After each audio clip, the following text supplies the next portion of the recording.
Bienvenue dans le balado « Village aux mille voix » qui rassemble les récits et les souvenirs de personnes qui ont déposé leur bagage ici, au Québec, afin d'y bâtir une nouvelle vie.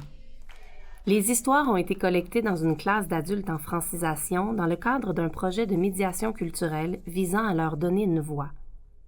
Cet épisode s'intitule « La terre me parle ». Je raconte l'histoire de ma terre. Et comment, de son terreau fertile, elle forge des identités qui voyageront partout. La terre, où se cultive l'héritage. En été, quand les gouttes tombent sur le sable sec et la terre noire, la poussière retombe et soudain, cette odeur de fraîcheur que je ne confonds avec aucune autre. C'est l'odeur de mon enfance. J'aime aller à la campagne, car elle est calme et belle. Il y a des arbres, des fleurs, des animaux. À la campagne, je marche dans la nature et j'écoute les oiseaux. C'est un endroit tranquille et agréable. J'aime aller à la campagne parce que je me sens très très bien. J'aime l'odeur de la terre quand elle est mouillée. Il y a de merveilleux souvenirs dans cette odeur. N'oubliez pas votre origine. L'huile d'olive, il me rappelle les matins où nous cueillons les olives dans notre terre. Nos mains tachées de vert et de noir, et la joie de presser les olives ensemble pour faire l'huile. Chaque goutte me raconte une histoire de famille, des maisons et d'amour de notre terre. Elle me rappelle aussi mon grand-père et ma grand-mère parce qu'elle évoque tous ces moments passés ensemble dans notre jardin. Quand j'étais petite, j'ai aidé mon père dans la pépinière. J'adore son travail. C'était un bon moment avec mon père. J'étais heureuse de l'aider. Maintenant, je suis pépiniériste. La terre où poussent des traditions, remplies de mythes et de symboles.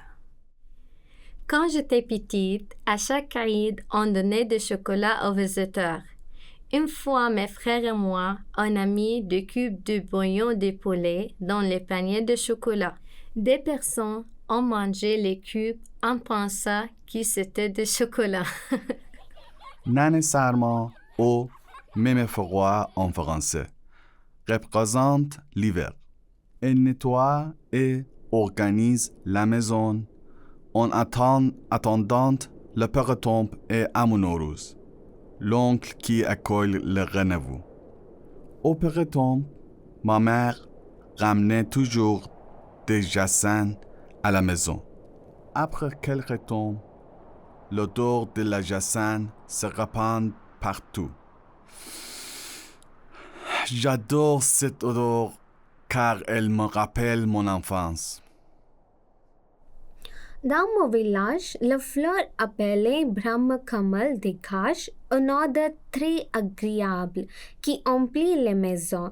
Elle ne fleurit que la nuit. C'est une grande fleur blanche en forme d'étoile avec des pétales larges et doux.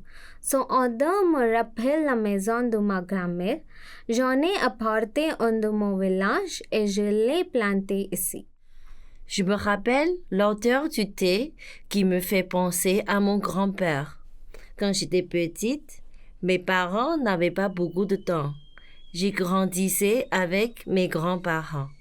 Chez eux, il y avait une table de thé traditionnelle faite en bois.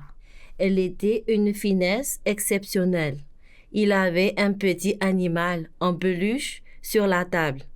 Quand la famille restait ensemble le week-end, on discutait en prenant du thé frais. Des fois, mon grand-père mélangeait plusieurs types de thé. On en profitait beaucoup.